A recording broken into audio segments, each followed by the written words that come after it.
सामान्य साथियों, सभी को नमस्कार। आज हम सब लोग आज हम आप सब लोगों से इस वीडियो के माध्यम से एक विशेष महत्वपूर्ण विषय पर चर्चा करना चाहते हैं। हमारा देश धर्मनिरपेक्ष देश है। इस देश में सभी जाति, सभी वर्ग, सभी धर्म और हमारी देश में विभिन्न सारी भिन्नताएं हैं। अलग अलग राज्यों में जाएंगे, अलग अलग प्रकार की भाषाएं बोली जाती हैं, अलग अलग प्रकार का वेशभूषा पहना जाता है। कई प्रकार की भिन्नताएं हैं, लेकिन उन तमाम भिन्नताओं को समेटकर उन सबको एकता के सूत्र में बांधकर पिरोकर इस देश की एकता और अखंडता को मजबूत करने का काम हमारा देश का संविधान करता है।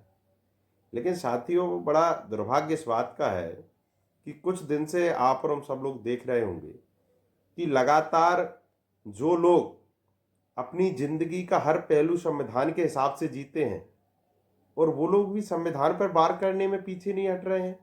अरे मैं आपसे पूछना चाहता हूँ, जो लोग संविधान से नफरत करते हैं, देश के संविधान के निर्माता से नफरत करते हैं, मैं उनसे एक सवाल पूछना चाहता हूँ कि जब आप अपना किसी घर का, मकान का रजिस्ट्री दिखाते हो, मालिकाना हक दिखाते हो, आखिर ये सब अधिकार तुम्हें दिया किसने? तुम्हें अपनी प्रॉपर्टी का, अपनी संपत्ति का अधिकार, अपनी बात कहने का अधिकार, प्रशासन के सामने अपने जायज मांगों के लिए अड़ जाना, लड़ जाना, ये सब अधिकार आपको किसने दिए? यह सब अधिकार संविधान के रचयिता, देश के भारत रत्न बाबा साहब भीमराव अंबेडकर ने देश के संविधान के माध्यम से दिए हैं। और आप लोगों को भी इस बात को विदित है, जब हमारा देश आजाद हुआ तो कोई एक जाति, एक धर्म के लोगों के बलिदान के कारण नहीं हुआ। इस देश की आजादी के लिए हर जाति के, हर धर्म के, हर वर्ग के लोगों ने लहू बहाया है। फिर आखिर एक जाति धर्म के लोगों का इस देश में बोलबाला हो, ये तो हमारा देश का संविधान नहीं कहता। जब इस देश को सजोने के लिए हर किसी ने खून बहाया है, तो इस खून की कुर्बानियों को हम लोग बेकार तो नहीं जाने देंगे। हम लोगों ने भी बचपन में पढ़ा है, इस देश की आज़ादी में जिन लोगों ने लहू बहाया है, उनकी शहादत को हम ना तो बदनाम होने देंगे और ना बेकार जाने देंगे। जो लोग इस देश के संविधान से नफरत करते हैं और देश की आज़ादी में जिन लोगों ने लहू बहाया है, अगर उन लोगों से नफरत करते हैं तो ऐसी शख्सियतों को हम लोग बेनकाब करने का भी काम करेंगे। निश्चित तौर पर मैं आप लोगों से बस एक ही बात कहना चाहता हूं, क्या किसी की यात्रा में जाने से, क्या झंडा लगाने से ही वो व्यक्ति किसी धर्म का अनुयायी हो जाएगा? मैं सुबह घर पे जागता हूं, नहाता हूं, नित्य क्रिया करने के बाद भगवान के दर्शन भी करता हूं, पूजा भी करता हूं, मंदिरों में भी जाता हूं। शनिवार के दिन मैं पाठ भी करता हूं चालीसा का। लेकिन कुछ कथाकथित लोग यदि यात्रा निकालेंगे और उस यात्रा में मैं सहभागिता नहीं करूं तो क्या मैं हिंदू नहीं हूं? मैं आपसे पूछना चाहता हूं कि यात्रा में शामिल होने वाला ही व्यक्ति हिंदू होगा? जो घर बैठकर भगवान की पूजा करेगा वो हिंदू नहीं होगा? तो मेरे बहुत सारे सवाल हैं, इसलिए मेरी सोच ऐसी रही है, जो भी समाज को, जातियों को जोड़ने का काम करते हैं, इस देश को जोड़ने का काम करते हैं, इस देश के संविधान को ताकत देने का काम करते हैं, मैं उन सब का दिल से अनुसरण करता हूं, सबका दिल की गहराइयों से धन्यवाद करता हूं। और मैं तमाम उन लोगों से भी कहना चाहता हूं कि आप सब लोग केवल अपने आप को प्रचारित करने के लिए, महिमा मंडल करवाने के लिए, अरे आप लोग संत महात्मा हो। संत महात्मा का काम मंदिर में बैठकर लोगों को सद्मार्ग का रास्ता दिखाना है, रोडों पे आकर जातियों को लड़ाने का नहीं है। धर्मों को आपस में लड़ाने का नहीं है, जो देश की एकता अखंडता भाईचारा बना हुआ उसको तोड़ने का नहीं है। इसलिए मैं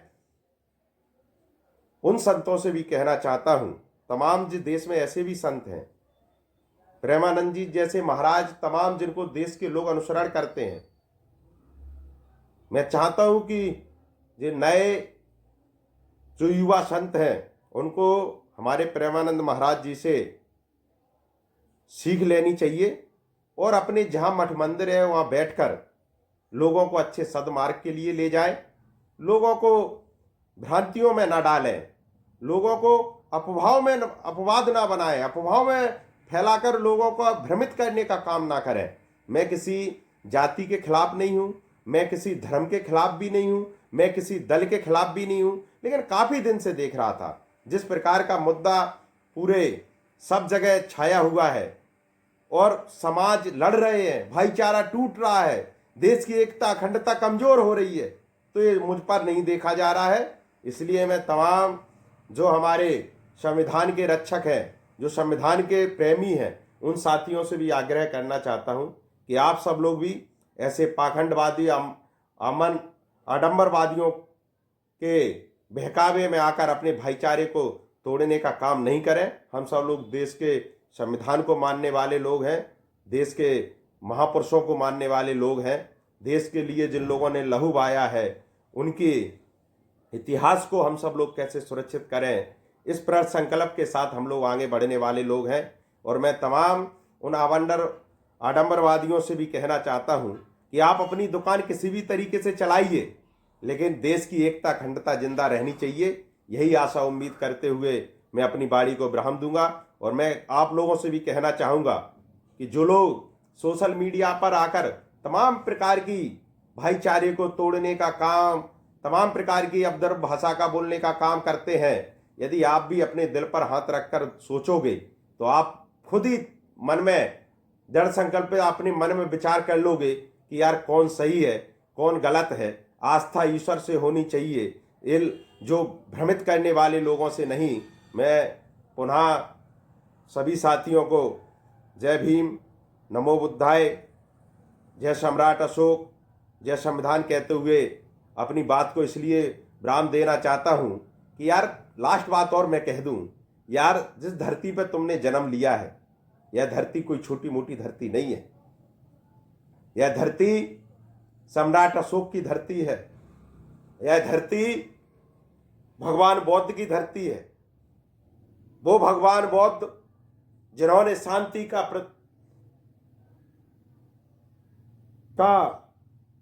पथ पर चलने का काम किया और जिनका अनुसरण केवल भारत देश ही नहीं, विश्व के कई ऐसे देश हैं वो भगवान बौद्ध का अनुसरण करते हैं।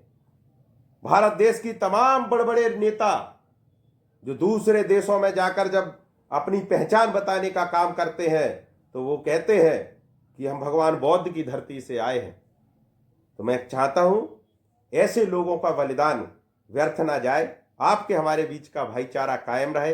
राजनीतिक दृष्टिकोण लोगों के मुद्दों पर लड़ाई लड़िए, बेरोजगारी की बात करिए, शिक्षा की बात करिए, स्वास्थ्य की बात करिए, इन सब मुद्दों पर आकर बात करिए, लेकिन धर्म के जंजाल में फंसाकर लोगों को बांटने का काम मत करिए। किसी सत्ता के अभाव में आकर तुम सत्ताधारी दलों का प्रचार करना है तो खुले में उनका पट्टा डाल लीजिए ना, चौड़े मैदान में कम से कम मुकाबला तो होगा।